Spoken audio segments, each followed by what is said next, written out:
Hi, everybody. I hope you've enjoyed all of the work, the content, the conversations, the opportunity to share throughout the quarter. And this is going to be kind of the last reading, and I'm going to try and walk you through the rationale on how the course is structured, its purpose, and then why I made a lot of the instructional choices that I did. And I really appreciate you watching through this. And then even if you share your feedback at the end of it all. So I think I struggled quite a bit with trying to figure out how to put this last part together. But I think I'm starting first with focusing on like what my positionality is. So I understood kind of early on in my career that I had a good aptitude with technology. I could pick things up pretty well and I enjoyed integrating it. When I uh, applied to work at a school, the principal he asked me, what do you know how to do? Do you know how to have kids make presentations? And I was like, yes. Do you know how to have kids make video? Yes. Do you know how to have kids blog? Yeah, I could do all of that. And then he said, so I want you to do all of that. And I was like, oh, so I'm going to be like an art teacher or a technology teacher? And then the principal said, no, you're going to be a science teacher. And I was like, oh, so I'm going to teach science and technology? And he says, no, um, technically you're going to teach science and history. And I was like, I didn't really get it. And he said, but you're gonna have the kids do all of it. And I thought, or he said, and but you're gonna have them do all the work with technology. And I was like, so I'm gonna teach them how to use technology for science and history. And then he said, no, no, no, like they're gonna teach themselves. And so at that point, I was kind of thrown off. I really thought it was kind of crazy, but at the time, Chromebook carts weren't really popular or a thing. Actually, yeah, this predates Chromebook carts. These were like proper laptops, and um, and he was giving me a laptop cart. So I goes, whatever, I'll do it. And it was pretty cool because then we did like a film festival that was like student led. We did all the things that he had said, and it was impressive. I couldn't believe really like just how much like the kids kind of picked up, and it was exciting. I think that year changed the trajectory of my career significantly. Then the next year, I was supposed to do intervention with the high school. So they asked me to do the same program, but with high school students. And we did that with our kids that were with kind of like a study skills class, ninth grade.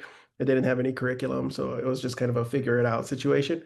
And what we ended up doing was having my high school students roll out technology to a class of kids out in Mission Viejo. So this was over 100 miles away. My kids were in Lindsay, California. These kids were in Mission Viejo. And what they did, which was pretty cool, was a small group of kids in my class would teach a larger group of kids in the other class. So these two high school kids were teaching these, what are about eight elementary school kids in fifth grade. And then I would have another couple of high school kids teach another eight, and then another high school group of high school kids teach like another eight, something like that, until eventually we got to all 30 or whatever fifth graders. And then those fifth graders taught another fifth grade class, and then they taught another fifth grade class, and then they taught another fifth grade class. And then they had an after school art club. And so it was cool because, or an after school technology club. And it was really cool because it all was done and led with students. So students had rolled out technology amongst other students, and so it was really like impressive, powerful for me to kind of go through that. Um, and then this is where I won an award. I won the Edwin Carr Fellow as a master's student through CSU Fullerton, and the reason is because all of this work happened and took place during my master's program. And it started as kind of assignments that I was given. So I was given like just one basic assignment that said, kids could or students would collaborate in some type of format online. And then this is kind of what transpired. Um,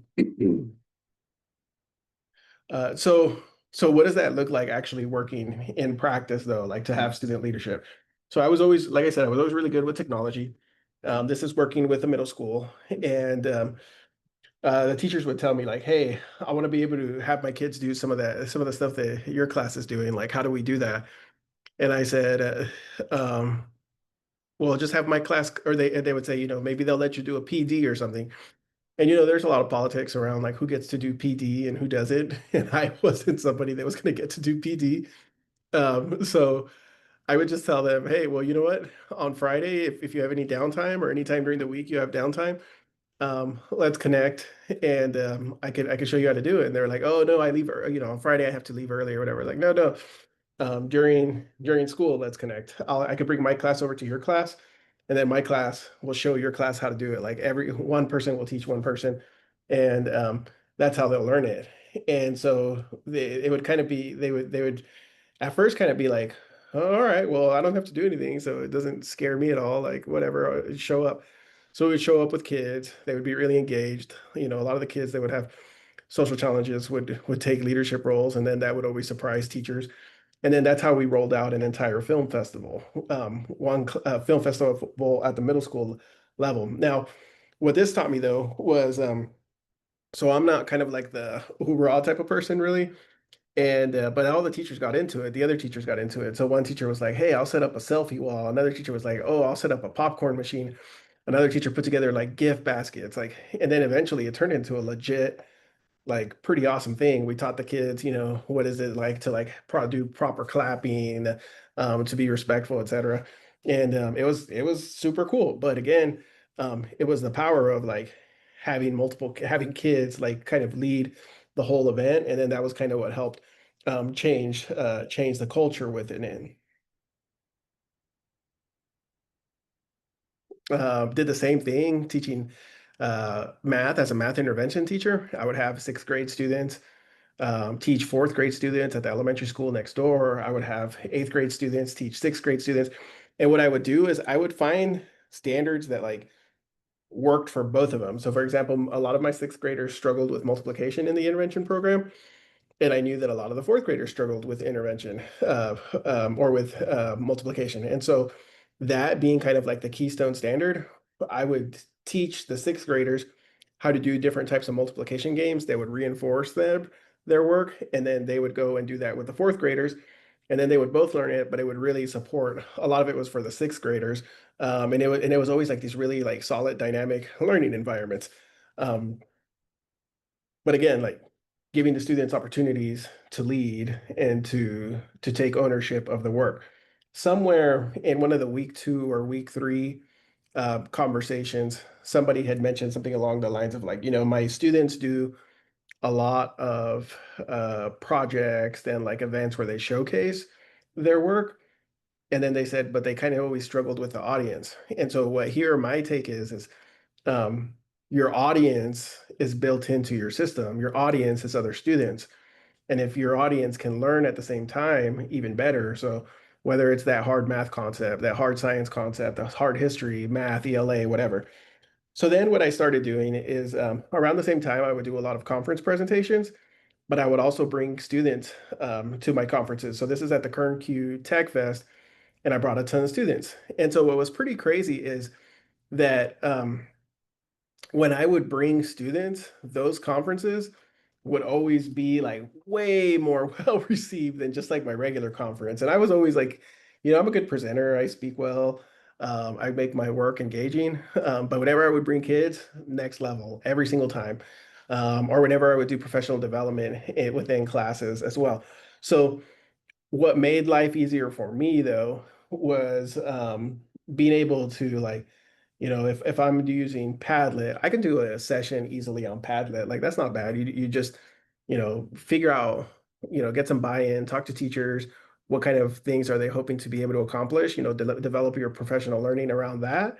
But I would always amp it up and like I would include kids. So you can do it without kids, like that's perfectly okay. That's how most 99% of things are, or you could bring in kids and do it as well. And then this is how I taught like developing 3D models. But this was with my intervention class, and then this was, or no, this was with like a group of kids, some in my intervention, some not. And then they were doing ratios and proportions, but then teaching teachers how to actually develop the 3D models. And so, kind of from here, you're going to move on with, or you might, you might even be at the beginning of your program. But I want you to kind of understand how it works. Because one of the things is, like, man, that's a lot of work. Do I want to do conference presentations? Do I want to keep going to school? Like, what am I doing here in my master's program? And I'm teaching. Like, how do I do that? Well, um, I've always been kind of considered a technology person, although I myself never considered myself to be a technology person. I always considered myself to be a teacher. Technology is just kind of like the vehicle for it. But when I'm out presenting at conferences and I'm teaching about 3D models, well, guess what? Like I'm using 3D models in my classroom. And so it's cool because then it's kind of like it's like when I go and present at conferences, I get to show off and share what I'm doing in the classroom. When I went in and I did my doctoral studies, it was on technology and it was on the same topics that I was into. So then, like for me, life became really exciting because here's my class where I'm like, putting things into practice, into play. Here in the afternoons and the evenings, I'm reading and studying about what it is that I'm implementing in my classes. And then here, I'm doing my conference presentations and I'm basically like kind of showing off and celebrating the type of work that I've been able to do, but it's all centered around things. Again, I never really considered myself to be like the technology person or like the techie person. People always did, but technology for me was always a means for giving students an audience, a means for amplifying student voice, a means for integrating student leadership. And so I feel like that's where that component, like you have to do it for that because another component or another thing that happens with it is no matter where, like what you're trying to do from here, like your next role, the number one thing that people are going to care about, whether you're going to be a program specialist or whatever, they're going to care about like, does this person care about kids? Like that you have to, like that's it. That's the number one thing. But when you step out of the classroom and you're a program specialist, it's not at that point just about amplifying student and teacher voice or student voice. It's now about amplifying teacher voice. Can you support teachers to amplify their voice? So I became a program specialist. This was during the COVID times. Um, and so I would do a lot to try and kind of like get to know the teachers and then also like celebrate them and use and work with them. So trying like just like with the kids, I wouldn't make it about myself. Like with teachers, try not to make it about yourself. So here's like a really cool we set up these little like swivel recordings that we needed to use in the program I was in, and then I connected with a teacher that was super cool, and then with her we set up like what her swivel looked like, and then that was kind of like a cheat sheet. Um, I was signed up to present at a conference, and then I brought some of my colleagues, and then they went and presented with me. Right? Actually, they probably did most of the presentation. Um, this one was exciting for me because during COVID, when nobody was allowed to like go anywhere or do anything, I was like, whatever, so I'll figure it out. So I took all of these little swivel machines and I took them to like all the schools. So these are all the schools that I visited at the time. So it's kind of the idea that like, if you're gonna go all out for your kids, the kids, go all out for the teachers that you're gonna support. If you really believe in the kids, you really believe in the teachers that are working with the kids. Um, but at the end of the day, you always have to somehow figure out how to get yourself back to around kids. So I would I like to go play soccer and then I realize, like how dirty just one shoe is because I'm right-footed. And then that shows that maybe I need to work on my left foot too. Um, but yeah, you get out of the classroom, you support teachers to support kids. You're in the classroom, you support kids. You always make it about whoever it is that you're supporting. Then at the director level, it was I got to work. Our team over the last 3 years did something like 40 something events across the state. It's just like psychotic, like how much we worked. But it was cool. It was fun. I'm really grateful for the team. But the last year of that initiative, it was only possible by really like amplifying and supporting what it was that the team was into, like everything about the team. Like, are you into that? Like, let's make it happen. Like, how can I support you? How can I help you? Why? Because you're out there supporting teachers to make life better in the classrooms. So we did like events and Cross Center for Innovation up in KCI, Los Altos, LAUSD, High Tech High in San Diego, Global Education Project up in YOLO. Really cool stuff. Connected with a teacher. She This is part of a language restoration class, and it was pretty awesome. Like watching her work to recreate these classes from scratch to help restore the Northern Pomo language up where she's from. I got to collaborate with different organizations. So I got to share our work with the California State Board of Education, with the CCEE, with the California Department of Education, and we got really solid rave reviews from the California Board of Education. So I encourage you to check out that presentation as well, or that video. I'm going to drop that video link here underneath it if you want to check it out, because that's kind of like you'll see like the whole philosophy like of how what it means like to serve or to be a leader, in this age. Really what my role over the last few years has been was about going around teaching teachers how to use integrated ELD. And then this is how many lessons we were able to pull in. The goal was to pull in at least 5,000 lessons. This was one of the older ones. We ended up pulling 5,300 something, but we were asked to bring in over 5,000 lessons or resources. We brought in over 20,000 resources, far over 5,000 lessons. And it was an amazing experience. Um, but watch the state board meeting video. So for me, I believe that the students hold the key, for everything, leadership. However, when you are not in the class anymore, now those keys are the people who are supporting it. So you have to support teachers, and you have to be able to leverage the knowledge base of teachers and what teachers are doing, and you have to build up what teachers are doing. And so what I'm hoping like you understood here is like this is what a leader looks like, and I'm using video to capture and to showcase the knowledge that he has, the work to celebrate and to showcase the work that she has, to share it with other teachers, to show like what my own projects are, and then come back and show like what people are doing across the state, to make things more exciting and better in the classrooms. So what you're going to see here, what I'm going to be adding at the end of this little Canvas book, and what I'll be adding is I'll be adding videos, and I'll be adding some of your work here and kind of curating it so that at the end of this class, what we basically have here, it's, we kind of created and curated our own ed tech for the TK12 leader book. And then, and then you could use it however you want. So you're gonna have a Google form that you could fill out if you'd rather not your work be featured.